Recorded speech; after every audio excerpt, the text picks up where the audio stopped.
समाधान र अवसरको बारेमा आम जनतालाई सूचित गर्दै आइरहेका छौँ भने आज इन्टरनेसनल युथ डे को फेरिमा रहेर युवाहरूको आवश्यकता र भूमिकाको बारेमा केन्द्रित रहने छौँ। आजको यस social cohesion and youth engagement local tourism development शीर्षकका कार्यक्रममा वक्ताहरूको रूपमा उपस्थित हुनुभएका आजका वक्ताहरूको परिचय गर्न जाँदैछु। आजको वक्ता हुनुहुन्छ नेपाली काङ्ग्रेस नवलपरासी जिल्लाका जिल्ला सभापति तथा गण्डकी प्रदेश सभासद माननीय विष्णु प्रसाद लामिछाने माननीय ज्यूलाई म आजको यस कार्यक्रममा स्वागत गर्न चाहन्छु। धन्यवाद रामहरिजी। त्यस्तै गरी ग्लोबल पीस फाउन्डेसन नेपाल च्याप्टरका executive director engineer Ramrohan Pant सरलाई पनि आजको यस कार्यक्रममा स्वागत गर्न चाहन्छु। नमस्कार।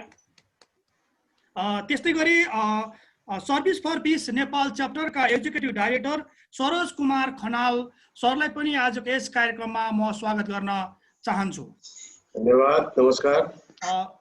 त्यस्तै गरी हाम्रो च्यालेन्ज फर चेन्जको फेसबुक पेजबाट हामीसँग जोडिनु भएका सम्पूर्ण महानुभावहरूलाई पनि म आजको यस कार्यक्रममा स्वागत गर्न चाहन्छु।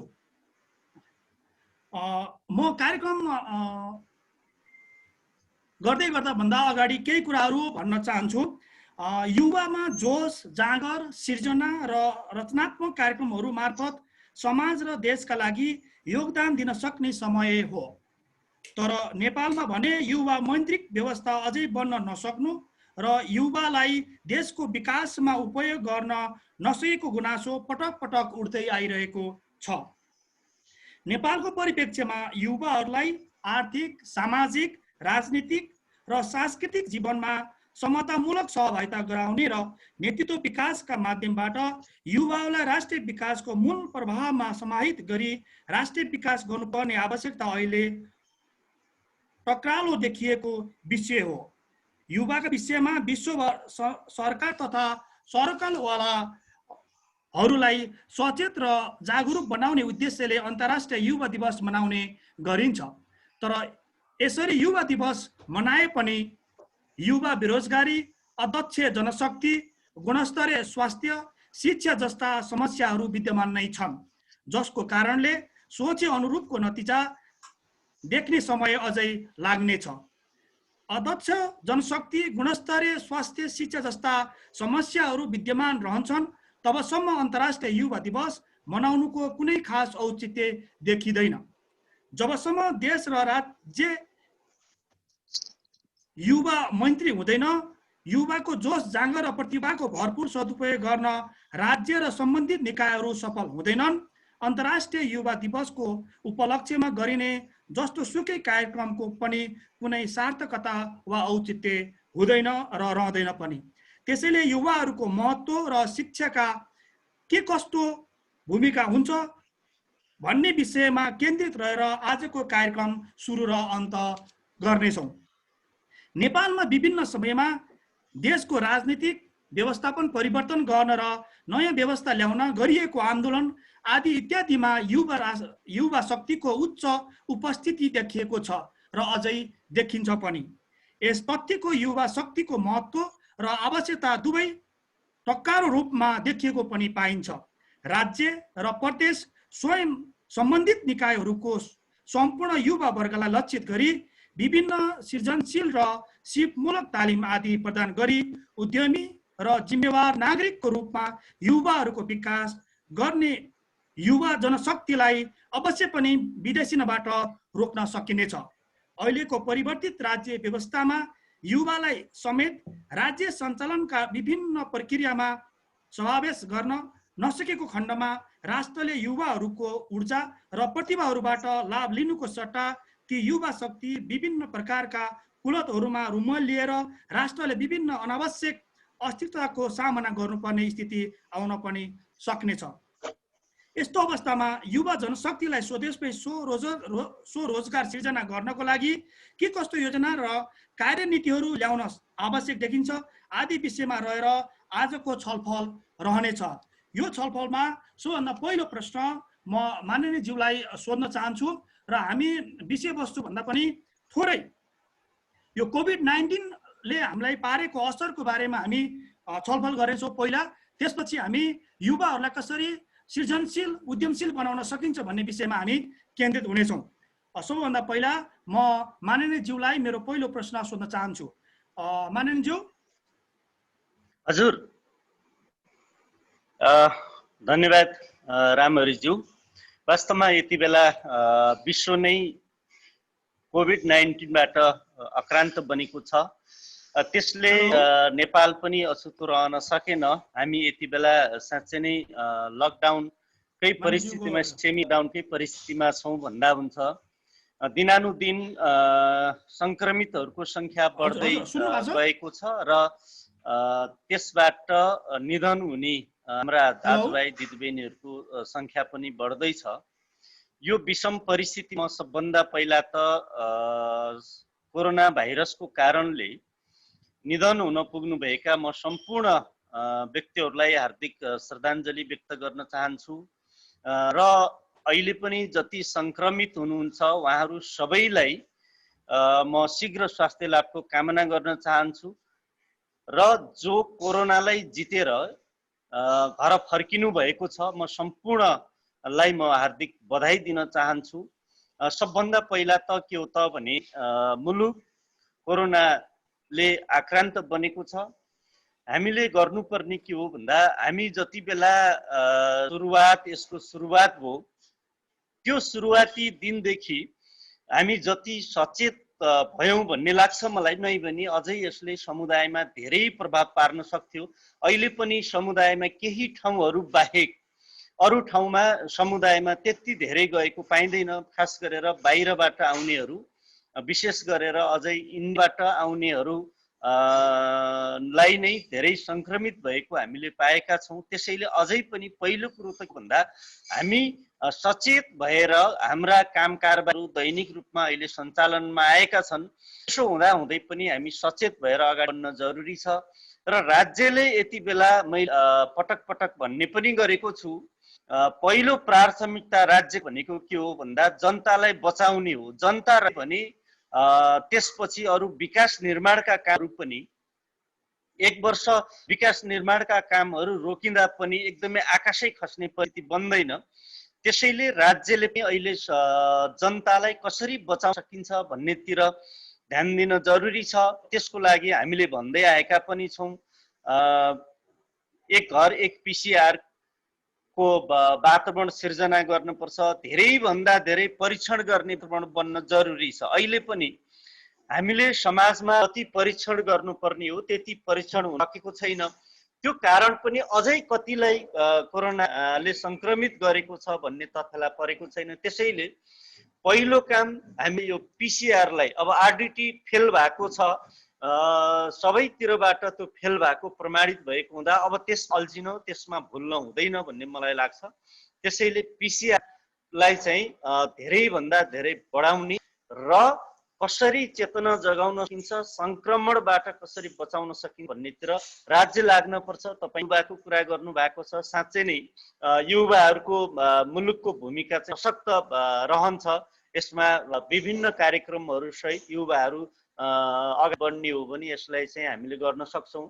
हामी यति बेला के हो भन्दा हाम्रो बाध्यता हो यो, हामी चाहिँ यस किसिमले सुरक्षित रहनको लागि जे उपायहरू अपनाइराखेका छौँ यो हाम्रो बाध्यता हो। त्यसैले यो बाध्यतालाई बुझे सम्पूर्ण आदरणीय दाजुहरूलाई म आफू सुरक्षित रहन र आफ्नो कारणले कहीँ कतै कसैलाई सङ्क्रमण हुन्छ कि कहीँ कसैलाई भन्ने सोचलाई ध्यान दिएर अगाडि बढ्नुपर्छ भन्ने मलाई लाग्छ।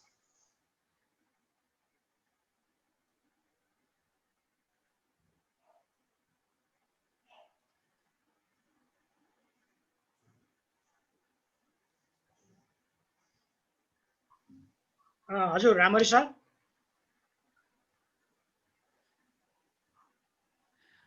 माननीयज्यूलाई म तपाईँलाई एउटा क्वेसन सोध्न चाहे। सूचना शिक्षा र सञ्चार, जसले सूचना शिक्षा र सञ्चारको जनचेतना ल्याउने कार्य गर्दछ, तर यो किन प्रभावकारी हुन सकेन? जसले गर्दा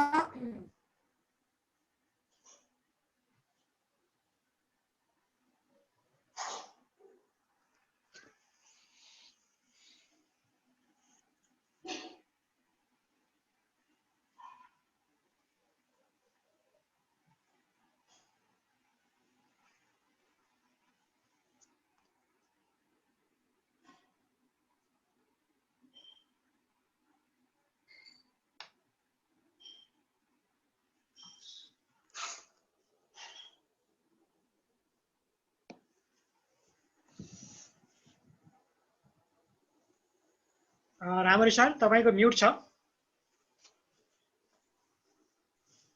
हेलो हजुर हजुर हजुर हजुर यहाँ मेरो लाइन गयो कि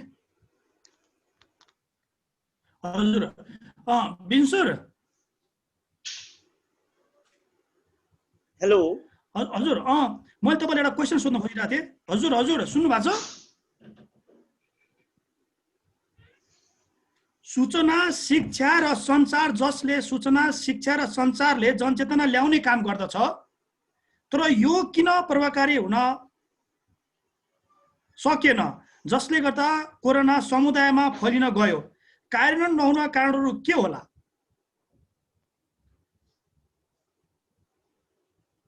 माननज्यूलाई। हेलो हजुर हजुर सुन्नु भएको छ?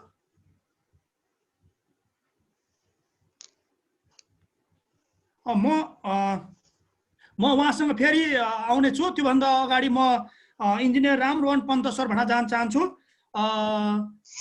रामरोहन सर, हेलो।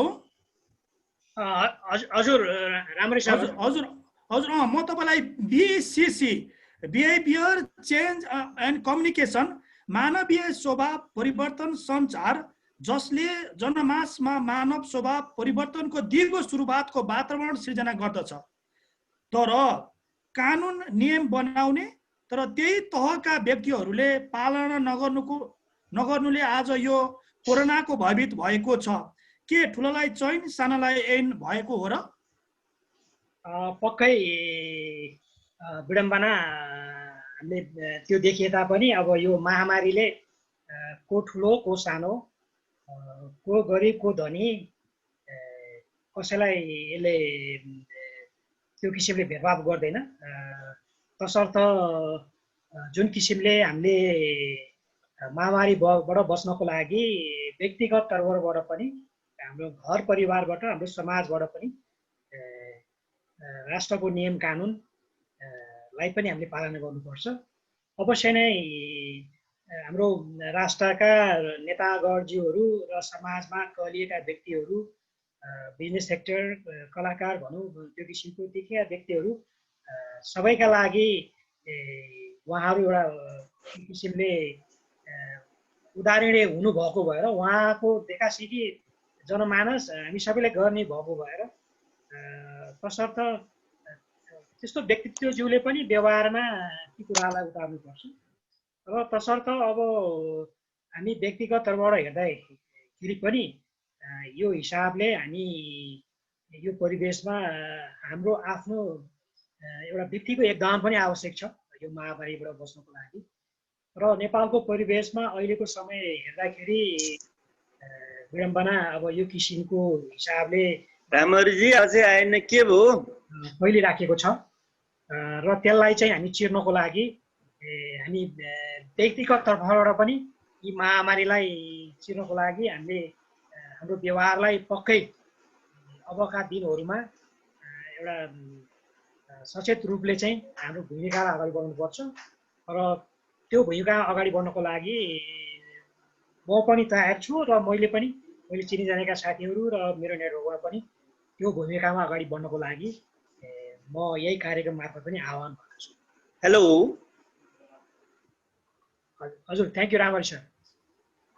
भनेपछि तपाईँले भन्नु खोज्नु भएको मेरो देशमा कानुन राज छैन, तर कानुन बनाउनेहरूको राज भने पक्कै छ भन्न खोज्नु भएको हो? अब त्यसलाई त्यसरी त नभनौँ, हाम्रो देशमा त्यो किसिमको कानुन पनि छ र हामी मूलत अहिलेको हिसाबले संविधान सभाको चुनावपछि हामी संविधान जुन हामीमा लिखित जनप्रतिनिधिले बनाएको संविधान पनि छ र हाम्रो सम्माननीय सर्वोच्च अदालत पनि छ र विभिन्न निकायहरू पनि भइराखेका छन्। कानुन पक्कै छ र कानुनलाई व्यवहारमा उतार्नको लागि ठुलो सानो सबैको योगदान चाहिन्छ र प्रत्येक नागरिक सचेत नागरिकको पनि कानुन पालना गर्नको लागि यो योगदान हुनुपर्नेछ र त्यसका लागि नै हामीले आफ्नो क्षेत्रबाट त्यसप्रति सचेत भएर यसलाई अगाडि बढाउनुपर्छ जस्तो लाग्छ मलाई। धन्यवाद इन्जिनियर रामरोहन पन्त सर। त्यसै गरी म सरोज कुमार खनाल सरिसर पिस्का एजुकेट डाइरेक्टर भट्ट जान चाहन्छु। सरोज सर सुन्नु भएको छ?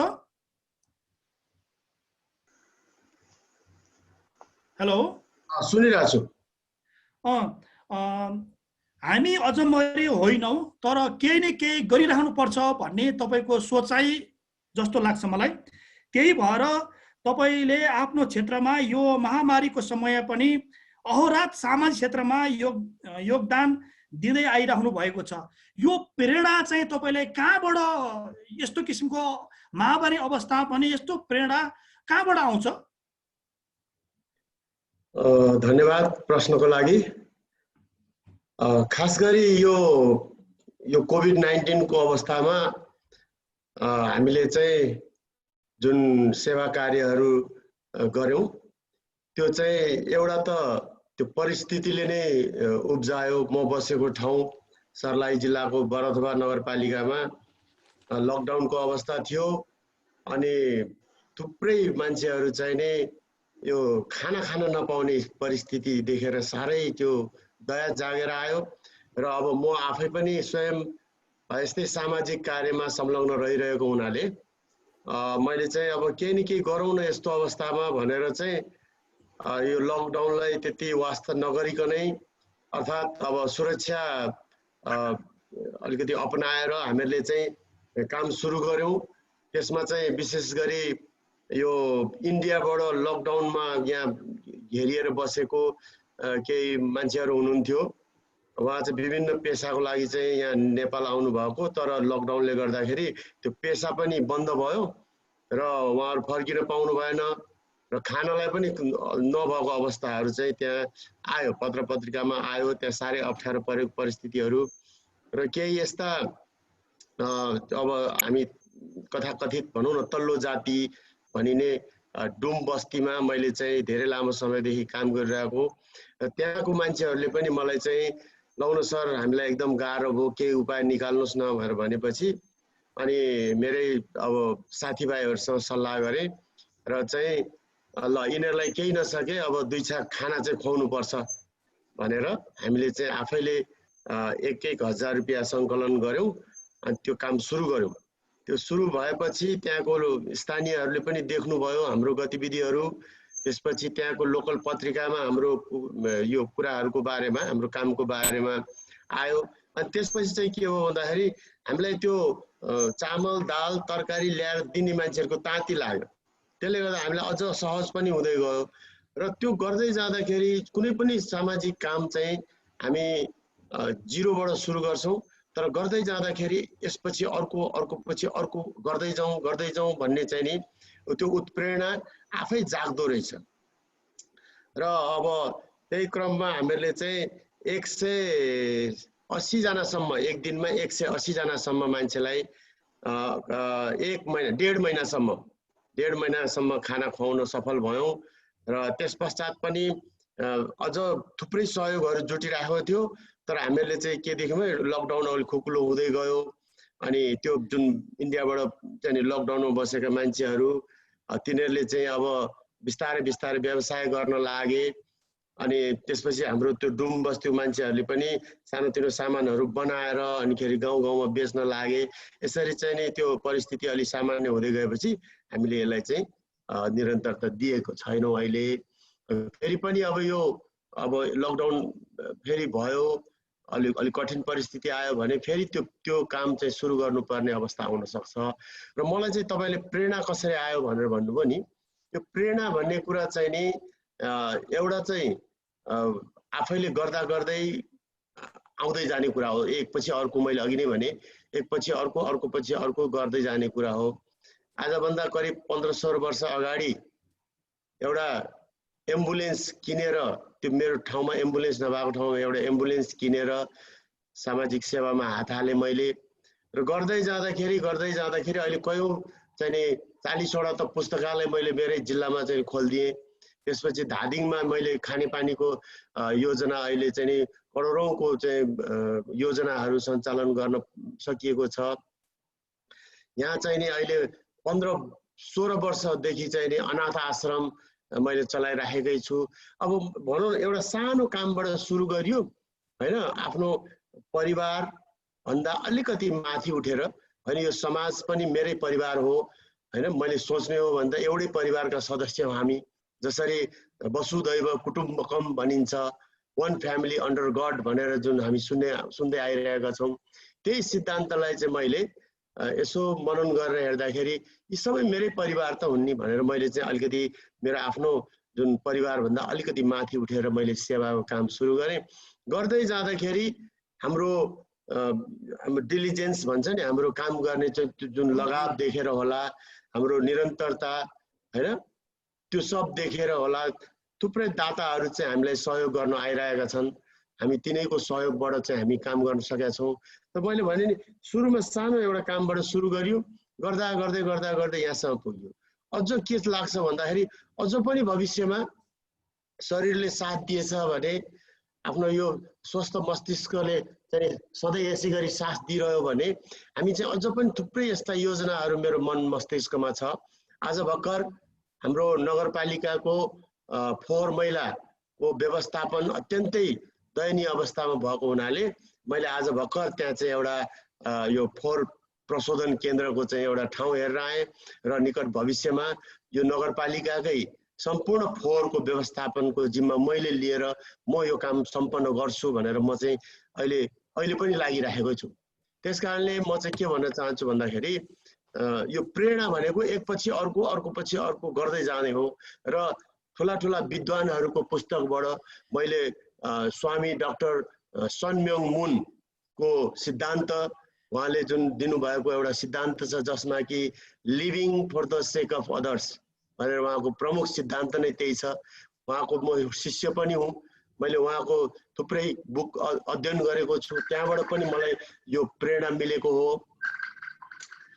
त्यसकारणले म अनि त्यसपछि हाम्रै महाकवि लक्ष्मीप्रसाद देवकोटा जसले कि भन्नुहुन्छ, खोज्छन् सबै सुख भनी सुख त्यो कहाँ छ, आफू मिठाईहरूलाई दिनु जहाँ छ।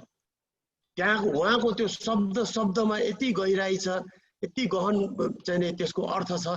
त्यो शब्दहरूले पनि मलाई धेरै प्रेरित गर्यो। र मेरो दुवै हजुरबुवा, मेरो मावलापट्टिको र मेरो घरपट्टिको हजुरबुवाहरू चाहिँ एकदम मित्र हुनुहुन्थ्यो, सम्धि भए पनि एकदम मित्र, एकदम मिल्नुहुन्थ्यो। र उहाँहरूको पनि जहिले कुरा गर्दाखेरि पनि महाकवि देवकोटाको यो वचनहरू उहाँहरूले दोहोऱ्याउनुहुन्थ्यो। र दुवै हजुरबुवाहरू चाहिँ समाज सेवामा लाग्नु भएको थियो। उहाँहरू चाहिँ नै राजनीतिमा पनि हुनुहुन्थ्यो, नेपाली काङ्ग्रेसको राजनीति गर्नुहुन्थ्यो र सँगैमा उहाँ चाहिँ अत्यन्त समाजसेवी हुनुहुन्थ्यो। त्यो दुवै हजुरबुवाको प्रेरणा र मेरो आमा, जसलाई कि मैले आमा म अब अरू केही गर्दिनँ, म व्यापार बिजनेस केही गर्दिनँ, म चाहिँ समाज सेवा गर्छु भनेर भन्दाखेरि ल बाबु मेरो आशीर्वाद छ भनेर मैले एम्बुलेन्स किन्ने अभियान सुरु गर्दाखेरि मलाई 5000 रुपियाँ दिएर आशीर्वाद सहित ल बाबु मेरो आशीर्वाद लागोस्। त्यो पनि 5000 क्यास होइन, त्यो उखु बेचेको, चिनी मिलको उखु बेचेको त्यो चलान हुन्छ हो, त्यो दिनुभएको थियो मलाई। र त्यही कुराले मेरो आमा, मेरो हजुरबुवाहरू र ठुला ठुला महान गुरुहरू, मैले अघि नै नाम लिएँ, स्वामी सन म्योङ मुन, त्यसै गरी लगाएर उहाँकै छोरा हुनुहुन्छ अहिले हिन्जिन प्रिन्सटन मुन, उहाँहरूको चाहिँ नि बेला बेलामा हरेक दिन उहाँहरूले दिनुभएको त्यो वचनहरू, त्यसै गरी महाकवि देवकोटा, उहाँहरू सबैको, मेरो हजुरबुवाहरू सबैको प्रेरणाले पनि मलाई हौसला दिइरहेको छ। र साथैमा अहिले थुप्रै युवा साथीहरू मलाई चाहिँ नि यो काममा हातमा हात मिलाएर अगाडि बढिरहनु भएको छ। यिनै सबैको प्रेरणाले मलाई सहयोग गर्ने दाताहरू, जस्तो कि कोइकाको डाइरेक्टर हुनुहुन्छ, उहाँले पनि भन्नुहुन्छ पटक पटक मलाई भेट्दाखेरि, मैले थुप्रै मान्छेसँग चाहिँ काम गरेँ, तर तपाईँसँग काम गर्दा साह्रै मजा आउँछ भनेर उहाँले पनि हौसला दिनुहुन्छ।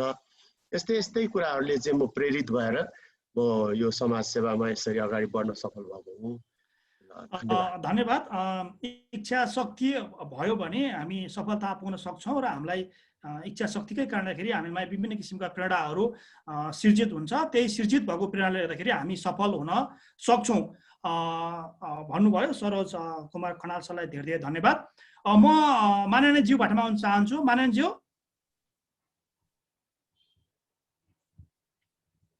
हेलो, तपाईँको अनम्युट छ। हजुर हजुर, अघि त्यति क्लियर आएन। अहिले तपाईँको यो कोरोनाको डाटा हेर्दाखेरि 3-4 दिन अगाडि अन्नपूर्ण पोस्टले एउटा सर्वे गरेको थियो। त्यो सर्वे गर्दाखेरि तपाईँको 10 वर्षदेखि 20 वर्षसम्मको बालकदेखि टिनेजरलाई चाहिँ 19% चाहिँ उनीहरू कोरोनाको पोजिटिभ थिए भने तपाईँको 21 वर्षदेखि 60 वर्षको जुन यौवन अवस्था छ, यो अवस्थाको मान्छेहरू चाहिँ तपाईँको 78.4% चाहिँ यो कोरोनाको पोजिटिभ देखिन्छ। त्यस्तै गरेर 61 देखि 80 भन्दा माथि जम्मा 2.1% चाहिँ देखिएको छ। यदि यो 20 देखि तपाईको 60 वर्षको उमेरलाई बढी यो पोजिटिभ देखियो अवस्थाले यदि यो रेसियोको वृद्धि हुँदै गयो भने नेपालमा युवाहरू धेरै कोरोनाबाट मृत्यु हुने सम्भावना छ। भनेको 20 देखि 60 वर्षको उमेरको बीचको मृत्यु हुने सम्भावना बढी छ। यसको लागि स्थानीय, प्रदेश अनि केन्द्रीय सरकारले कस्तो भूमिका निभाउँदाखेरि यो स्थितिबाट हामीले न्यूनीकरण गर्न सक्छौँ? मैले अघि नै पनि निवेदन गरेँ, खास गरेर यसको लागि पहिलो कुरो भनेको चेतना नै हो भन्ने मलाई लाग्यो। किन हो भने हामी आफै सजग हुने परिस्थिति सिर्जना बन्यो भने, हामी आफै सचेत हुने अवस्था सिर्जना बन्यो भने, हामी आफै खुला रूपमा बाहिर निस्किएर हिँड्ने परिस्थितिको अन्त्य गर्न सक्यौँ भने हामीले यसलाई चाहिँ सुरक्षित राख्न सक्छौँ। सबैभन्दा महत्त्वपूर्ण कुरा त के हो भने हामीले अहिले जे हेरिरहेका छौँ, जे गरिरहेका छौँ, राज्यले मान्छेलाई कानुनले मात्रै, राज्यले मात्रै सबै कुरो हुन्छ भन्ने मलाई लाग्दैन। त्यसैले व्यक्ति सबभन्दा पहिला त व्यक्ति आफू सचेत हुने परिस्थिति सिर्जना गर्नुपर्छ। अहिले जे जति भएको छ वास्तवमा भन्ने हो भने अरू मुलुकको तुलनामा हामी कहाँ अझै पनि कम छ। विभिन्न कारणले कम भएको होला। त्यसो हुँदै पनि कुरो के हो त भन्दा एउटा त राज्यले, मैले अघि नै भने राज्य तीन तहको सरकार छ हामीसँग। यो 3 तहकै सरकारले जनताको स्वास्थ्यप्रति चाहिँ सचेत हुन जरुरी छ। राज्यले कसरी जनतालाई बचाउन सकिन्छ भन्नेतिर लाग्न जरुरी छ। जस्तै स्थानीय तह अहिले काम गराइ हेर्दाखेरि हामीले के देख्यौँ भन्दा स्थानीय तहको सरकार, स्थानीय पालिकाहरूले जुन किसिमले आफ्नो भूमिका निर्वाह गरेका छन्, म धन्यवाद दिन चाहन्छु। हाम्रा अब स्वास्थ्यकर्मी, सुरक्षा निकायदेखि लिएर सबै स्थानीय प्रशासन, स्थानीय पालिकाहरू जति मेहनतका साथ लागिरहनु भएको छ, सबैले आफ्नो ठाउँमा जसले जिम्मेवारी निर्वाह गर्नु भएको छ हैन, म सबैलाई धन्यवाद दिन चाहन्छु। स्थानीय तहले अहिले विशेष गरेर यो क्वारेन्टाइनलाई चाहिँ जुन हिसाबले व्यवस्थापन गरेको छ, साँच्चै नै अब मापदण्ड अनुसार, WHO को मापदण्ड अनुसार त धेरै ठाउँमा नभएको पाइयो। म आफै पनि धेरै ठाउँमा अनुगमन गरेको छु, मेरो आफ्नै जिल्लामा पनि मैले हेरेको छु। त्यसो हुँदै पनि कम्तीमा पनि स्थानीय तह सचेत भयो भने र बाहिरबाट आउनेहरूलाई सिधै क्वारेन्टाइनमा राख्ने परिस्थिति सिर्जना गर्न सकियो भने समुदायमा फैलिने सम्भावना कम हुन्छ। त्यसो भएको हुँदा पहिलो काम स्थानीय तहले चाहिँ के गर्न पर्यो त भन्दा आफ्नो पालिका भित्रका संक्रमितको अवस्था, बाहिरबाट आउनेहरूको अवस्था र अहिले यो लकडाउन खुकुलो भइसकेपछि, हटेपछि को परिस्थितिमा जुन हिसाबले मान्छे चाहिँ एकदमै निष्फिक्री भएर बाहिर निस्केको अवस्था छ, यसलाई चाहिँ ध्यान दिन चाहिँ स्थानीय सरकारले, स्थानीय पालिकाहरूले, स्थानीय जनप्रतिनिधिहरूले गर्न जरुरी छ। वडामा, गाउँपालिका, नगरपालिकामा त्यसरी गर्न जरुरी छ भने र त्यससित सँगसँगै चेतना जगाउने काम पनि स्थानीय तहकै हुन्छ। चेतना जगाउने काम अब त्यसको लागि युवाहरू परिचालन गर्ने अनि त्यही किसिमका कार्यक्रमहरू दिने, अब स्थानीय सञ्चार माध्यमहरूदेखि लिएर विभिन्न प्रक्रियाले सचेतना जगाउने काम। कम्तीमा पनि मान्छेलाई अहिले एउटा भ्रम के छ भन्दा लकडाउन चाहिँ खुकुलो भएको छ अथवा लकडाउन हट्यो, उही नेपाल बन्द भएर 5 बजे खुलेपछि सबै बाहिर निस्केको परिस्थिति चाहिँ अहिले कहीँ न कहीँ त्यो भइरहेको छ। त्यसैले त्यो होइन है, हामी सचेत हुन जरुरी छ। सुरक्षित भएरै हामी काममा, अब सधैँ लकडाउन गरेर मुलुक चल्दैन पनि, आर्थिक अवस्थाले धाराशायी बनिसकेको छ। त्यसो भएको हुँदा काम गर्दा पनि जस्तै अब मास्कको प्रयोग, सेनिटाइजरको प्रयोग गर्ने कुरा हैन, सकेसम्म अब धेरै मानिसहरू भिडभाडमा नजाने कुराहरूलाई सचेत गराउन सकियो र हरेक नागरिक सचेत भयो भने यसलाई चाहिँ हामीले केही कम गर्न सक्छौँ, न्यूनीकरण गर्न सक्छौँ। त्यसको लागि स्थानीय सरकारले नै जिम्मेवारी लिन जरुरी छ। तर अहिले के भइराखेको छ भन्दा स्थानीय पालिकाहरूले जति मेहनत गरिरहनु भएको छ, अब कतिपय पालिकाहरूमा त हाम्रो बजेट जति त सबै कोरोनामै जाने भयो भनेर स्थानीय प्रमुखहरूले गुनासो गरिरहेको परिस्थिति छ। त्यसको लागि कम्तीमा पनि प्रदेश सरकार र संघीय सरकारले चाहिँ बजेटको व्यवस्थापन राम्रो गर्नुपर्छ भन्छु मैले अघि नै पनि भने जनता बाँचे भने सबै कुरा हुने हो, जनता नै रहेन भने अरू विकास निर्माणले पनि केही गर्दैन। त्यसैले पहिलो प्राथमिकता भनेको, राज्यको प्राथमिकता भनेको जनता बचाउने हो। जनता बचाउनु पर्छ, जनता बाँच्नु पर्छ। त्यसैले यसको लागि चाहिँ राज्यले नीति बनाउने, राज्यले चाहिँ आर्थिकको व्यवस्थापन गर्ने, अब त्यो स्थानीय प्रदेश सरकार र संघीय सरकारले त्यो गर्ने र स्थानीय सरकारले, स्थानीय पालिकाहरूले अघि मैले भने जस्तै गर्ने हो भने हामीले केही गर्न सक्छौँ। त्यससित सँगसँगै हामीसँग थुप्रै सामाजिक सङ्घ संस्थाहरू छन्। अघि सरोजजीले भन्नुभयो, वास्तवमा मान्छे चाहिँ एउटा सोचसहित अगाडि बढ्यो। मैले समाजको लागि केही गर्नुपर्छ, मेरो लागि मात्रै होइन, मैले समाजको लागि केही गर्नुपर्छ। मेरो जन्म नै मुलुकको लागि, समाजको लागि केही गर्नको लागि हो भन्ने सोच बनायो भने, आफ्नो लागि केही समय र समाजको लागि केही समय निकाल्न सक्यो भने, र ती सामाजिक सङ्घ संस्था, सामाजिक अभियन्ताहरूले पनि यी कामहरूमा सचेतना जगाउने काममा अहिले के छ त भन्दा तपाईँको सचेतनाले पनि धेरै काम गर्ने परिस्थिति बन्छ। हिजो भन्दा आज अझै सचेत भएको परिस्थिति पनि छ। अहिले प्राय अब देखिरहेको छ मास्कहरू चाहिँ राम्रो प्रयोग गरिरहेछ, सेनिटाइजरको प्रयोग गरिरहेको छ, साबुन पानीले हात धुनुपर्छ भन्ने कुराहरू हरेक व्यक्तिको मन मस्तिष्कमा त्यो पुर्याउन सकियो भने, त्यो घुसाउन सकियो भने हामीले चाहिँ सोचे जस्तो यसको न्यूनीकरणतिर जान सक्छौँ भन्ने लाग्छ मलाई। धन्यवाद मानिन्ज्यू। तपाईँले भन्नुभयो अब चेतना नै सबभन्दा ठुलो कुरो हो, एजुकेट गर्न पर्यो सबैभन्दा हरेक समुदायमा गएर, अनि बल्ल उनीहरूले चाहिँ त्यो कुरोलाई इम्प्लिमेन्ट गर्न सक्छन् भन्ने कुराहरू गर्नुभयो। त्यसको लागि तपाईँलाई धेरै धेरै धन्यवाद। म इन्जिनियर रामरोहन पन्त सर भन्न चाहन्छु। रामरोहन सरलाई कोभिड-19 को असरबाट सिर्जित विश्व अर्थतन्त्रको नकारात्मक असरलाई सकारात्मक तर्फ लैजान युवाहरूको के कस्तो योगदानको आवश्यकता पर्दछ?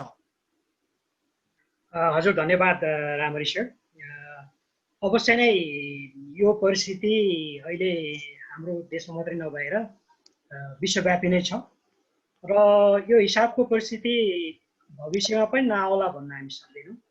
तसर्थ हामी आफै नै कसरी स्वावलम्बन बन्ने भन्ने कुरो चाहिँ महत्त्वपूर्ण छ र त्यसका लागि हाम्रा युवाहरू जुन विडम्बना अवसरको खोजीमा विश्वव्यापी नै यो कोभिडभन्दा अगाडि नै प्रत्येक दिन हजारौँ भन्दा बढी युवाहरू विदेश हिँड्न बाध्य हुनु पर्थ्यो र त्यो परिस्थितिलाई हामी कसरी न्यूनीकरण गर्ने, त्यो अवसरको खोजी हाम्रै देशमा कसरी सिर्जना गर्ने र त्यसमा पनि हामी सहर केन्द्रित भइराखेका छौँ अवसरको खोजीमा, र हाम्रो सहर केन्द्रित अवसरलाई हामी हाम्रा गाउँ ठाउँमा पनि कसरी पुर्याउने भन्ने किसिमको कुराहरू पनि छ र त्यसका लागि राज्यले पनि यो किसिमको संरचना तयार गर्न आवश्यक छ र विभिन्न सङ्घ संस्थाहरूले पनि अब गाउँमा हामी केन्द्रित हुन आवश्यक छ। र हाम्रो देशको परिवेशलाई हेर्दाखेरि हाम्रो एउटा पर्यटन विकास,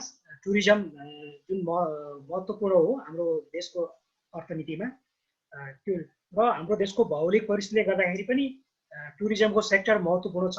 हामीमा त्यो विभिन्न किसिमको भौगोलिक परिस्थिति र हामीसँग त्यो विविधता भएको हिसाबले र हामीले मूलत अबको सन्दर्भमा टुरिज्मलाई हामी पर्यटनलाई कसरी फोकस गर्ने र अर्को हाम्रो कृषि तन्त्रलाई हामी कसरी हामी आत्मनिर्भरतिर र कृषिमा पनि हामी एक किसिमको एउटा होइन अर्ग्यानिक कृषिलाई कसरी अगाडि बढाउने भन्ने किसिमको कुरा छ र हामीले ती कुरालाई एउटा पर्यटनको सम्भावनालाई हामी अगाडि बढाउनु पर्यो र कृषिलाई हामी त्यही किसिमले अगाडि बढाएर लग्यो भने पक्कै हामी युवाहरूलाई त्यो किसिमको रोजगारी पनि हामी आफ्नै गाउँठाउँमा हामी ल्याउन सक्छौँ र हाम्रो संस्थाले पनि त्यो किसिमको कामलाई अगाडि बढाउनको लागि युवालाई एउटा रोजगारको उन्मुख बनाउनको लागि केही हामीले कामहरू गरिराखेका छौँ र यो यदि यो महामारी नभएको भए हामीले यो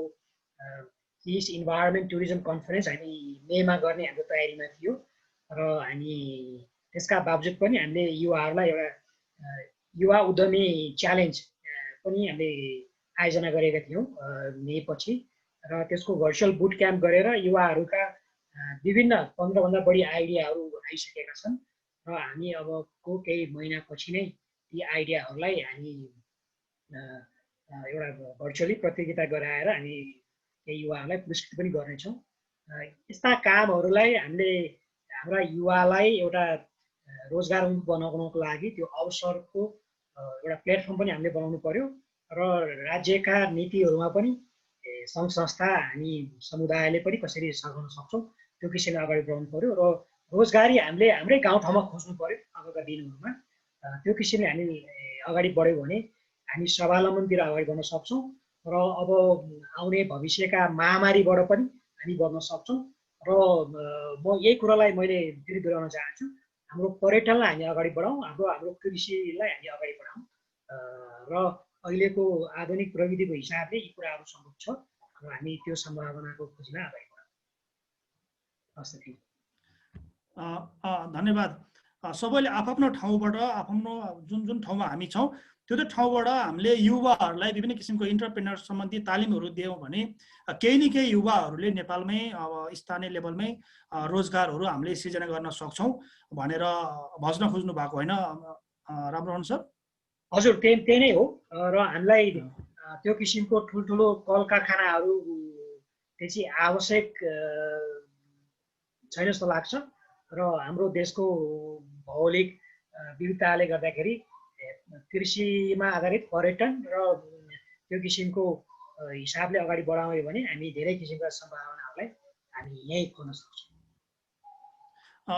धन्यवाद इन्जिनियर रामरोहन पन्त सर। म त्यस्तै गरेर म अर्को प्रश्न गर्न चाहन्छु सरोज कुमार खनाल सरलाई। सरोज सर सुन्नु भएको छ? हजुर, सुन्दैछु। तपाईलाई म एउटा क्वेसन गर्न चाहन्छु। पर्यटन क्षेत्र अहिले सबैभन्दा बढी प्रभावित भएको अवस्था हो। अहिले कोभिड-19 त सबै क्षेत्रमा त अब थोरै धेरै प्रभाव पारेकै छ।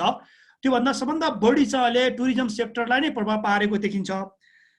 यसलाई सुधारको लागि के गर्न सकिन्छ र लोकल स्थानीय युवाहरूलाई मोबिलाइजेसन गरेर स्थानीय लेभलमा इकोनोमिक जेनेरेट कसरी गर्न सकिन्छ?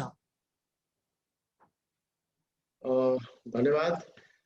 अब यो विषयमा चाहिँ मलाई के लाग्छ भन्दाखेरि मुलुकको सबभन्दा ठुलो भनौँ न एजको हिसाबले हेर्ने भने युवा पङ्क्ति चाहिँ नि सबभन्दा ठुलो सङ्ख्यामा यो देशमा चाहिँ छन् र त्यसमध्येमा पनि धेरै युवाहरू चाहिँ अहिले बेरोजगारको अवस्थामा पनि छन्। र अर्को एउटा महत्त्वपूर्ण कुरा के भन्दाखेरि मान्छे कहिलेकाहीँ अलिकति अज्ञानताको कारणले पनि बेरोजगार हुनुपर्ने हुन्छ र मलाई लाग्छ नेपालका हरेक युवाले पर्यटन लोकल पर्यटन भने मतलब आन्तरिक पर्यटनमा चाहिँ लाग्नुपर्छ। यसको लागि पहिले सुरुमा उनीहरूलाई नै यो मुलुकको भूगोल कस्तो छ, यहाँको रीतिथिति, यहाँको संस्कृति कस्तो छ भनेर उनीहरूले सबै कुरा एकपल्ट राम्रोसँग जान्यो देख्यो भने अनि बल्ल उनीहरूले चाहिँ पर्यटन व्यवसायमा चाहिँ आकर्षित हुने कुरा आउँछ। पहिले आफूले नै देखेका छैन, सम्भावनाहरूको उनीहरूलाई ज्ञान छैन, कहाँ के गर्दा हुन्छ, यहाँ कुन ठाउँको रीतिथिति हामीले पनि त्यहाँ चाहिँ एउटै ठाउँमा एउटै आँगनमा यो मुलुकका विभिन्न ठाउँहरूको चाहिँ रीतिथिति सांस्कृतिक झलकहरू चाहिँ हामीले देखाउन सक्ने हैन। त्यो सब स्थितिहरूको लागि चाहिँ युवाले नै भ्रमण गर्नु पर्यो। पहिले युवा आफैले देख्नु पर्यो, ठाउँ ठाउँमा पुग्नु पर्यो। अर्को एउटा कुरा हामीमा अब त्यो सब कुरा चाहिँ के को लागि आवश्यक छ भन्दाखेरि ज्ञानको लागि आवश्यक छ भन्दै अर्को कुरो अहिलेको यो महामारीको बेलामा युवा पुस्ता चाहिँ घरमा थन्किएर बस्दै गर्दाखेरि त्यसले चाहिँ एउटा मानसिक रूपबाट, शारीरिक र मानसिक रूपबाट नै हामीलाई अलिकति शिथिल बनाउँदै गइरहेछ, जसको कारणले मानसिक रोगहरू थुप्रै उत्पन्न भइरहेछ। अब यत्रो शक्तिशाली युवा पिँढी केही गरी मानसिक रूपबाट चाहिँ पीडित हुन लाग्यो, शारीरिक रूपबाट चाहिँ कमजोर हुँदै गयो भने यो कोभिड-19 भन्दा पनि ठुलो नोक्सान चाहिँ यसले पुर्याउँछ। त्यसकारणले युवाहरूको एउटा सानो सानो जमात यो सेफ्टी मेन्टेन गर्दै उनीहरूले चाहिँ यो लोकल टुरिज्म हाम्रो जुन छ नि अहिलेको स्थानीय के अरे हाम्रो लोकल टुरिज्मलाई आफूले ट्राई गर्ने, पहिले हिँड्ने। त्यसले के हुन्छ, तपाईँको लोकल टुरिज्ममा पनि हाइकिङ छ हैन, साइक्लिङ छ, अन्य विभिन्न छ। त्यसले के चाहिँ शरीरलाई र मनलाई दुवैलाई चाहिँ स्वस्थ बनाउने काम गर्छ।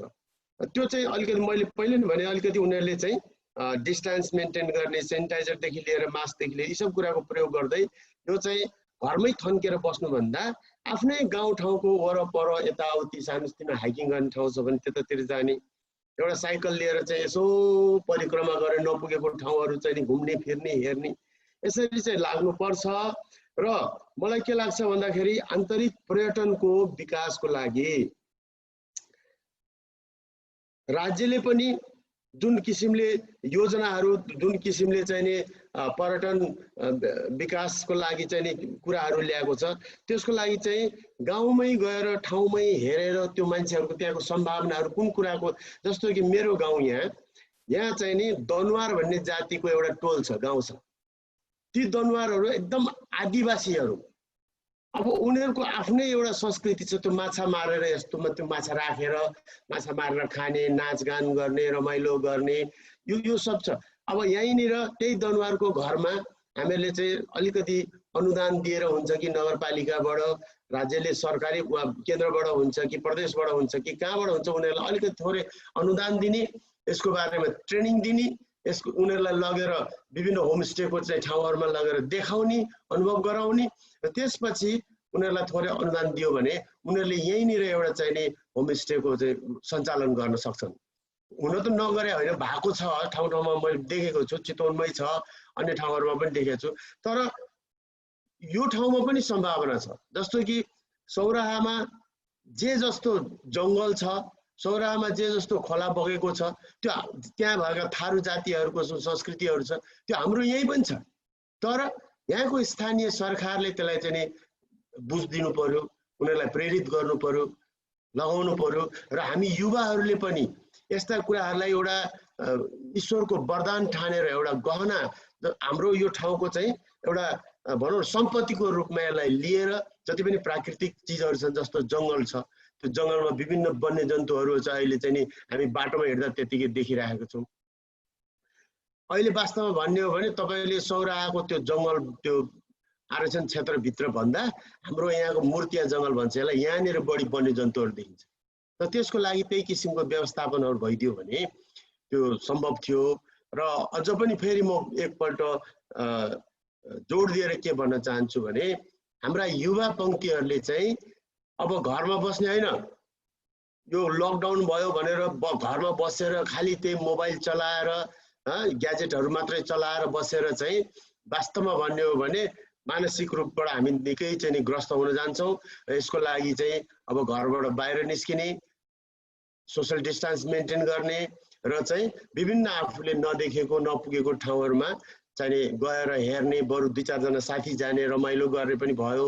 त्यसरी चाहिँ नि सिक्दै बुझ्दै अनिखेरि पर्यटन व्यवसाय, यो आन्तरिक पर्यटनलाई चाहिँ अझ प्रवर्धन गर्नको लागि सोसियल मिडियाहरूबाट आफूले हेरेको देखेको बुझेको कुराहरूलाई सोसियल मिडियाबाट यसलाई प्रचार प्रसारमा ल्याउने र युवाको इन्भल्भमेन्ट चाहिँ यदि पर्यटन क्षेत्रमा चाहिँ भइदियो भने यो हाम्रो एउटा सानो क्षेत्रलाई मात्र नै यो मुलुकलाई नै एउटा जसरी हाम्रो हाइड्रो र पर्यटन भनेर हामी लिन्छौँ अब अहिले कृषिलाई पनि जोडिएको छ। त्यसकारणले म चाहिँ नि युवाहरूको संलग्नता व्यापक रूपमा गराउन सक्नु पर्यो। राज्यले पनि युवाहरूलाई त्यसरी प्रेरित गर्ने खालको केही योजनाहरू ल्याइदिनु पर्यो लोकल पर्यटनलाई चाहिँ विकास गर्नको लागि। त्यति भइदियो भने मुलुकमा चाहिँ एउटा पर्यटनको क्षेत्रमा एउटा केही नयाँ आयाम चाहिँ थपिन्छ कि भन्ने मलाई लाग्छ। धन्यवाद सरोज सरलाई। युवाहरू सबैभन्दा धेरै जनसङ्ख्या छ देशमा, त्यही भएर युवाहरूलाई नै मोटिभेट गर्ने तरिकाले त्यो किसिमको एउटा अभियान सञ्चालन गरेर त्यहाँबाट नै इकोनोमिक जेनेरेट गर्न सकिन्छ र हामी स्वावलम्बी बन्न सकिन्छ भन्ने कुराहरू भन्नुभयो। त्यस्तै गरेर म माननीयज्यू भट्टमा जानुभन्दा अगाडि म रामरोहन पन्त सर भट्ट आउन चाहन्छु। रामरोहन सर। हजुर हजुर। मानव पूर्तिको रूपमा रहेको युवा शक्तिहरू केवल व्यक्तिगत स्वार्थको लागि मात्र उपयोग भएका छन्।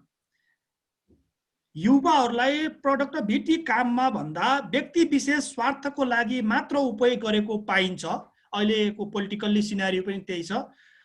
यसलाई यस्तो अवस्थाबाट हामीले आजको इकोनोमिक रूपमा बेरोजगारीको वृद्धि भइरहेको अवस्थामा यसलाई कसरी बेरोजगारीहरूलाई हामीले न्यूनीकरण गर्न सकिन्छ? अवश्य नै अब हामी केही वर्ष केही दशकदेखि हामी हेर्दाखेरि यो कुरो एकदम टटकारो हामीले देखेका थियौँ भने अबको दशक चाहिँ अलिक फरक छ।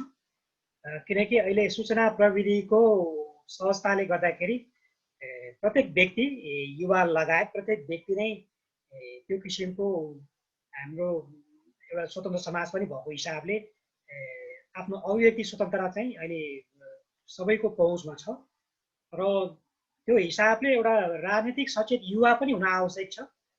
किनकि देशको नागरिक भइसकेपछि अधिकार प्राप्तिको लागि र त्यो किसिमको अधिकार आफ्नो अधिकारको प्रत्याभूति गर्नको लागि हामीले त्यही किसिमको लिडरहरूलाई पनि हामीले चुज गर्नुपर्ने भएको हिसाबले हामी आफै नै आफ्नो भाग्य निर्माता त्यो हिसाबले भएको हिसाबले हामी राजनीतिक सचेत हुन आवश्यक छ अवश्य नै।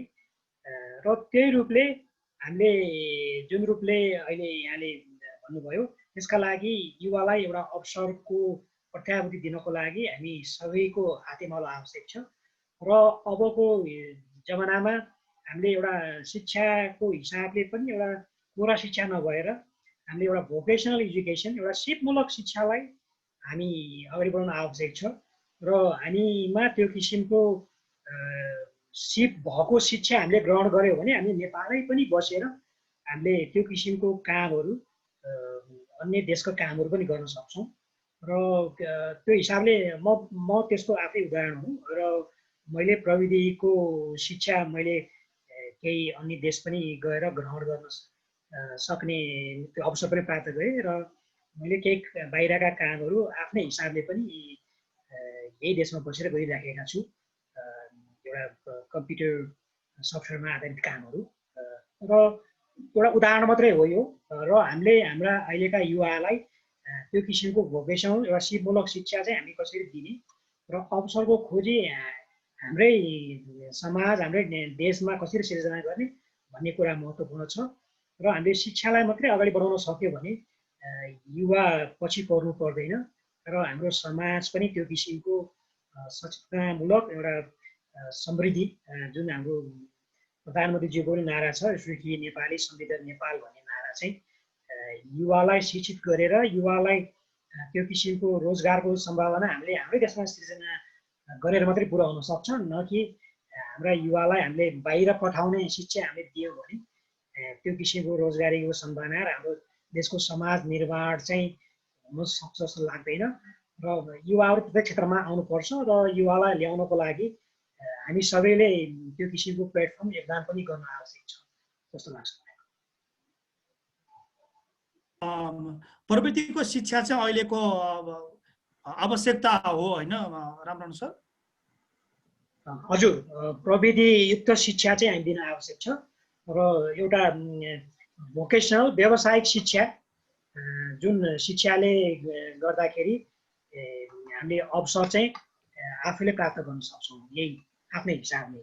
किनकि हामी अरूको जागिर खाने शिक्षा चाहिँ त्यो परम्परागत शिक्षा भयो र आफू मात्रै जागिर नखाएर अरूलाई पनि हामीले जागिरको सम्भावना कसरी जागिर दिने भन्ने शिक्षा चाहिँ अबको हिसाबले अगाडि बढ्न आवश्यक छ।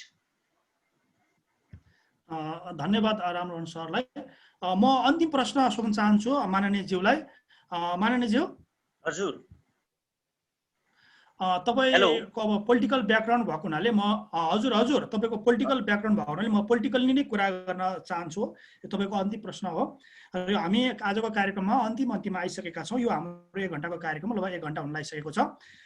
कोभिड-19 पछिको समयलाई अवसरको रूपमा लिनको लागि तपाईले देशमा कुन किसिमको परिवर्तन चाहनु भएको छ?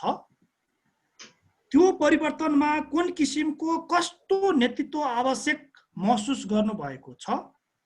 त्यो नेतृत्वको आवश्यकलाई तपाईले कसरी परिपूर्ति गर्न सक्नुहुन्छ? बडा गहन प्रश्न गर्नु भएको छ रामहरिजी, एकदम प्रश्नको लागि धन्यवाद।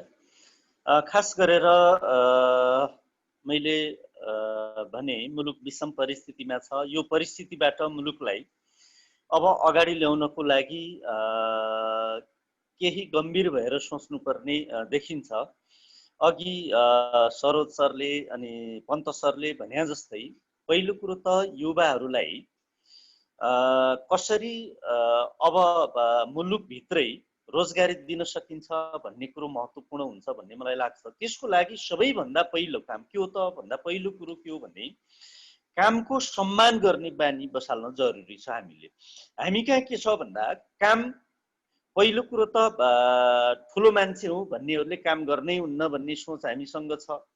अनि सानोतिनो काम गर्यो भने हामी सानो मान्छे भइन्छ, सानै भइन्छ भन्ने सोच छ। र हेर्ने दृष्टिकोण पनि के छ हाम्रो भन्दा त्यो हामी सबैको सोच भनेको सानो काम गर्नेहरूलाई हेर्ने दृष्टिकोण पनि त्यही किसिमको छ। त्यसैले पहिलो कुरो त हामीले के गर्न जरुरी छ भन्दा कामलाई सम्मान गर्ने वातावरण बनाउनु पर्छ। काम ठुलो होस् अथवा सानो होस्, परिस्थिति अनुसार जसले जे काम गरे पनि हुन्छ भन्ने सोच चाहिँ सबैमा हुन जरुरी छ। त्यो वातावरण बनाउन चाहिँ हामी सबै लाग्नुपर्छ, राज्य लाग्नुपर्छ। विशेष गरेर अब मैले यहाँ देखेँ सरोजजी, रामरोहन सर होइन, उहाँहरू सामाजिक अभियन्ता पनि हुनुहुन्छ, लगायतका सबैले त्यो वातावरण चाहिँ कसरी सिर्जना गर्न सकिन्छ भन्ने बारेमा सोच बनाउन जरुरी छ।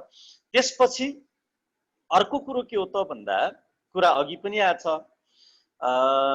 अब हाम्रा धेरै युवाहरू विदेशिनुभयो, जसको कारणले गाउँघरमा जग्गा जमिन बाँझो हुने परिस्थिति बन्यो र घरमा वृद्ध बुवा आमा मात्रै भएको अवस्था भयो। त्यसो भएपछि अब हामीले अनि अलिकति पैसा कमाउनेहरू सहर पस्ने होइन, अब श्रीमान विदेश छ, श्रीमती छोराछोरी लिएर सहर पस्ने, अब छोराछोरी पढाउनै पर्ने वातावरण पनि होला। हामीले अझै पनि त्यो वातावरण गाउँघरमा दिन सकेका छैनौँ। राम्रो स्वास्थ्य शिक्षाको ग्यारेन्टी हामीले गर्न सकेका छैनौँ, त्यो विश्वास दिलाउन सकेका छैनौँ। अबको परिस्थिति भनेको के हो त भन्दा अब फेरि गाउँ फर्कौँ भन्ने अभियान, त्यो सोच ल्याउन जरुरी छ। आफ्नै गाउँ फर्कौँ र केही गरौँ भन्ने सोच चाहिँ ल्याउन जरुरी छ। त्यसको लागि युवाहरूलाई प्रेरित गर्ने काम चाहिँ हामीले गर्नुपर्छ। अब त्यसको लागि जस्तै कृषि महत्त्वपूर्ण, अहिले तत्काल हामीले गर्ने काम भनेको कृषिबाटै हामीले सुरु गर्न सक्यौँ भने ती बाजा भएका जग्गा जमिनहरू हराभरा बनाउन सक्यौँ भने कम्तीमा पनि हामीले चाहिँ आत्मनिर्भर बन्न सक्यौँ भने, अन्न तरकारी दुध फलफुलमा आत्मनिर्भर बन्न सक्यौँ भने पनि तिनै बाहनामा हाम्रा पैसा जति विदेश गएका छन् तिनी रोकिन सक्छ।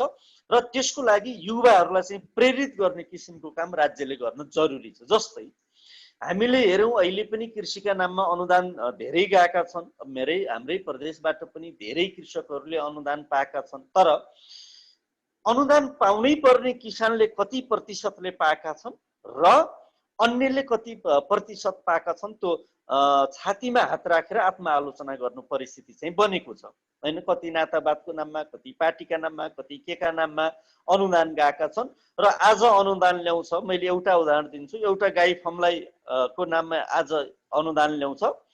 अनुदान ल्याइसकेपछि बिस्तारै ती गाई चाहिँ कहाँ पुग्छन् थाहा छैन। त्यो परिस्थिति बनेको छ। अर्थात् मैले भन्न के खोजेको भन्दा साँच्चै किसान जसले कृषिलाई नै आफ्नो पेसा ठानेको छ, कृषिलाई नै मर्यादित हिसाबले हेरेको छ, अझै पनि ती किसानको हातमा अनुदान पुगेको, राम्रोसँग अनुदान पुगेको छैन। त्यसको लागि हामीले म आफूले हाउसमा पनि कुरो उठाएको थिएँ। अनुदान भन्दा पनि एकदमै सस्तो ब्याजमा ऋण दिने व्यवस्था गरियो भने, बैंकहरूले चाहिँ ऋण प्रवाह गर्ने, त्यसको लागि राज्यले व्यवस्था गर्यो भने र कृषि औजारहरूमा त्यही किसिमले चाहिँ सुविधा दियो भने र कृषिलाई चाहिँ अगाडि बढाउनु। त्यसको लागि फेरि के हो त भन्दा हामीले जुन हिसाबले अहिले जुन निर्वाहमुखी खेती प्रणाली गरिरहेका छौँ त्यसलाई व्यावसायिक किसिमले लान जरुरी छ। माटो परीक्षण गर्ने हो कि, स्थान चयन गर्ने हो कि, अध्ययन गर्ने हो कि, कहाँ कुन ठाउँमा के खेती हुन्छ, कुन ठाउँमा के पशुपालन हुन्छ, यी कुराहरूलाई चाहिँ अलिकति त्यो व्यवस्थापन चाहिँ राज्यले गरिदिनुपर्छ। सुलभ ऋण र सस्तो ब्याजमा ऋण। अब ऋणकै कुरा गर्यो भने पनि समस्या कहाँनिर छ भन्दा ती असल किसान जो किसानै हुन् ती किसानहरूले सुलभ किसिमले ऋण पनि प्राप्त नगर्ने परिस्थिति छ। उही नक्कली किसानहरूले ऋण सस्तो ब्याजमा ऋण लिने र अन्त लगानी गर्ने परिस्थिति छ। त्यसलाई अन्त्य गरेर किसानलाई चाहिँ सुलभ ऋणको व्यवस्था गर्ने र सस्तो ब्याजमा ऋण दिने परिस्थिति बन्यो भने जो विदेशबाट फर्केका अहिले युवाहरू घरमा बस्नु भएको छ, गाउँमा हुनुहुन्छ हो, उहाँहरूलाई चाहिँ हामीले परिचालन गर्न सकियो। राज्यले केही गर्छ है, अब हामी यही मुलुकमा केही गर्नुपर्छ भन्ने वातावरण बनाउन सक्यौँ भने हामीले चाहिँ युवाहरूलाई रोजगार दिन सक्ने अवस्था हुन्छ। त्यसपछि गएर हामी आफैमा आत्मनिर्भर हुने परिस्थिति हामी सिर्जना गर्न सक्छौँ। त्यसको लागि राज्यले जिम्मेवारी चाहिँ लिनुपर्छ। अब अर्को कुरा पर्यटनको कुरा आएको छ। वास्तवमा हामीसँग यो मुलुक साँच्चै नै एउटा वरदानको रूपमा रहेको मुलुक हो। हामीले पर्यटकहरूलाई विभिन्न हिसाबले भित्राउन सक्छौँ। अब हाम्रो दक्षिणतिर ठुलो मुलुक छ, धेरै जनसङ्ख्या भएको होइन। अब हिन्दू धर्मसँग आबद्ध भएका धेरै जनसङ्ख्या त्यहाँ छ। हामीले धार्मिक पर्यटकहरूलाई भित्राउन सक्ने परिस्थिति छ। त्यस्तै उत्तरतिर अब बुद्ध धर्मसँग सम्बन्धित व्यक्तिहरूलाई हामीले चाहिँ भित्राउन सक्ने परिस्थिति बनाउन सक्नुपर्छ। धार्मिक पर्यटकले पनि हामीले चाहिँ केही गर्न सक्छौँ। त्यो बाहेक अन्य दृष्टिकोणले हेर्ने हो भने हामीसँग त्यस्ता ठाउँहरू छन् जहाँ पर्यटकलाई हामीले चाहिँ आकर्षण गर्न सक्छौँ। त्यसको लागि पनि बिस्तारै हामी पर्यटन वर्ष त भन्यौँ, तर दुर्भाग्य यही बेलामा हाम्रो परिस्थिति यस्तो बनेको छ। त्यसैले यी कुराहरूलाई चाहिँ ख्याल गर्ने। र अर्को कुरो के छ भन्दा विदेशबाट आएका हाम्रा दाजुभाइहरू जो दिदीबहिनीहरू जो विदेशमा सिप सिकेर आउनु भएको छ, विभिन्न सिपहरू सिकेर आउनु भएको छ हो, ती सिपलाई चाहिँ अब कसरी यहाँ सदुपयोग गर्ने, मुलुकले त्यो उहाँहरूले सिकेर आएको त्यो सिपलाई चाहिँ कसरी फाइदा लिने मुलुकले भन्नेतिर सोच गर्ने र उहाँहरूको लागि चाहिँ राज्यले सुविधा दिएर होइन के गर्न सकिन्छ उहाँहरूको सिपलाई चाहिँ हामीले यहाँ सदुपयोग गर्न सकियो भने एकातिर चाहिँ बेरोजगारी समस्या पनि हल हुन्छ, अर्कोतिर राज्यले आर्थिक अवस्थाबाट पनि आफ्नै मुलुकले आत्मनिर्भर हुने परिस्थिति सिर्जना हुन्छ। कतिपय परिस्थिति कस्तो पनि छ भन्दा हाम्रा पेसा परम्परागत आएका सिपहरू जे जति सिपहरू छ हाम्रो मौलिक सिप हुन्, ती मौलिक सिपहरू पनि अहिले ओझेलमा परेको परिस्थिति छ। त्यसैले ती मौलिक सिपहरूलाई पनि हामीले कसरी व्यवस्थापन गर्नतिर लाग्न जरुरी छ। त्यसको लागि मैले अघि नै निवेदन गरेँ, राज्यको भूमिका पहिलो हुन्छ, राज्यले त्यसको लागि जिम्मा लिनुपर्ने हुन्छ। त्यसपछि सामाजिक सङ्घ संस्था, सामाजिक अभियन्ताहरू, हामी राजनैतिक दलहरू होइन, अब सबै राजनीतिक दलले पनि साँच्चै नै मुलुकलाई बनाउने हो भने एउटा प्रतिबद्धता सहित अगाडि बढ्नुपर्छ भन्ने मलाई लाग्छ। अहिले हामीले जे विकृतिहरू बढ्यो भनेका छौँ, चाहे त्यो भ्रष्टाचारका हुन् चाहे अन्य हुन्, यी विकृतिहरू बढ्या छ भनिरहेछ। म आफै राजनीतिक कर्मी भएको नाताले पनि के भन्छु भने हामीले अब एउटा प्रतिबद्धता चाहिँ व्यक्त गर्नुपर्छ। त्यो स्थानीय तहमा जिल्ला तहमा मात्रै प्रतिबद्धता व्यक्त गरेर हुँदैन, राष्ट्रिय स्तरमै सबै राजनैतिक दलले अब हामीले मुलुक बनाउने हो। त्यसैले हामीले विकृतिका विरुद्धमा लाग्नुपर्छ। जसले जहाँ गल्ती गरे पनि हामी चाहिँ त्यो गल्तीलाई गल्ती नै हो भन्ने परिस्थिति सिर्जना गर्नुपर्छ भनेर लाग्यौँ भने, गल्ती गर्नेलाई जोगाउनतिर लागेनौँ भने, पार्टीका नाममा जोगाउनतिर लागेनौँ भने पनि मुलुकले अलिकति गति लिन्छ। तर दुर्भाग्य के छ भन्दा एउटा पार्टीको कार्यकर्ताले गल्ती गर्छ, जघन्य अपराध गर्छ, अनि त्यसलाई बचाउन त्यो पार्टी मरिमेटी लाग्छ र कहीँ कतै कारबाही नै गर्यो भने पनि अर्को पार्टीले चाहिँ फुलमाला लिएर स्वागत गर्ने परिपाटी छ हामी कहाँ। त्यसले पनि मुलुकमा विकृति ल्याएको छ। त्यसको पनि अन्त्य गर्न सकियो भने हामीले यो मुलुकलाई चाहिँ बनाउन सक्छौँ भन्ने मलाई लाग्छ।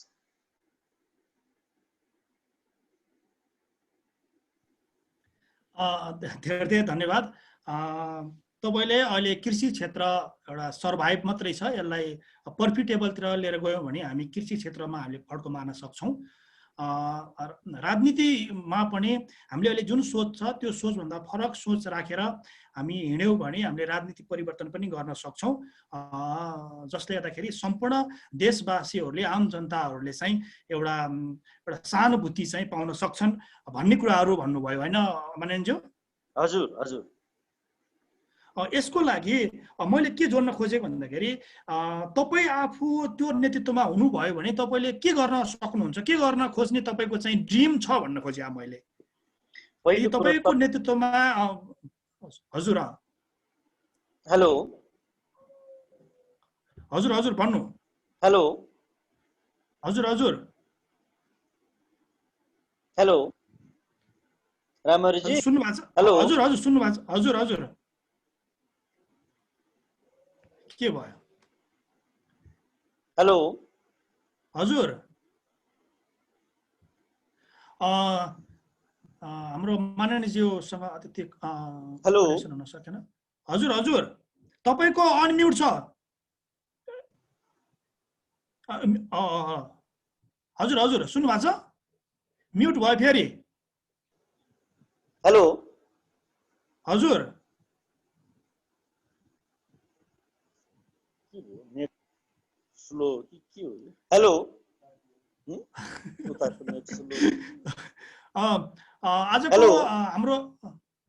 आजको हाम्रो यो 1 घण्टाको वेबिनारको समय लगभग सकिसकेको छ।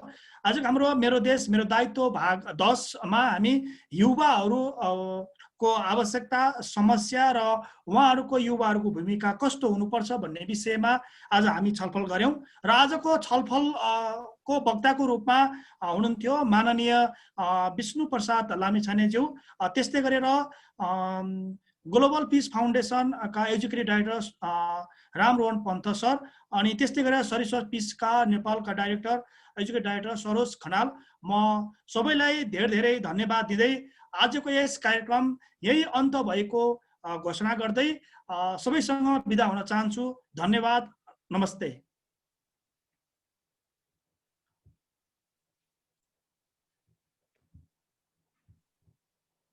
नमस्ते नमस्ते। तपाईको